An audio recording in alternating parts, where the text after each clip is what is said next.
گەڕە ژیانێ بەردەوام و بێهەدانە کوڕ شۆپا باو و کالان دەگرن لە گوندێ شەلومیە کوژبەریا چەند ساڵان ڤە یێ مالباتە عەباسە. دوو جاران بەشێک ji zeviyên gund ji bo avakirina kenîseya Suryaniyên gund hate terxankirin. 1903 de kenîse ewilî dawil kalkêm kirin, kalkêm alîkarî ware kir û ava kirin kenîse ewil. Pişt rêya duwa 1905 de. Ew jî ji baranê wanayekê xirabû, kelpîç bûn. Beriya 2 sala Suryaniyên me gund hatine cema. Gom dixwazin gom dewsayê nake biguherênin. Me alîkarî kir, pevra me ev erdê hanayekê qedimand. Me wanayekê tev da. Me alîkariya hevdû kir. Gov kenîsa hanayekê ava kirin. Ji koma 38 malbatan niha tenê du malbatên Kurdên Misilman li vir mane.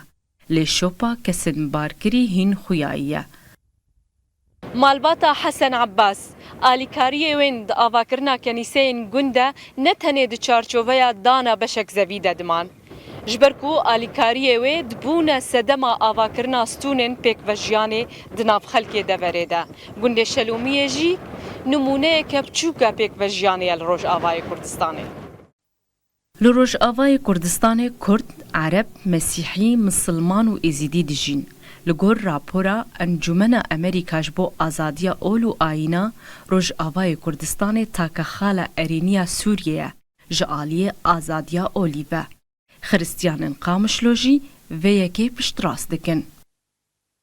أهم حقه كتبجن إيه ثقافي يعني براسي أفتشتكي قالك مهمة إما أنا معهد أورهي القامشلو معهد قرن الشرين الحسكي مؤسسة أولفتاو اللغة السريانية دائرة المناهج لتأليف الكتب وكتبجن سرياني تقريبا أنا صفا يكمي حتى تقريبا أنا ما حتى صفانها تقريبا أفقش بسرياني موادي أدبي موادي علمي بكل تاريخي ما أمدن في سن زماني ما في سن نما وكبري سياسة شوفيني الجماعة Piştî krîza Sûriyê û şerê navxweyê wî welatî, Rojavayê Kurdistanê bû taldeyeka aram ji bo koçberên Sûriyê.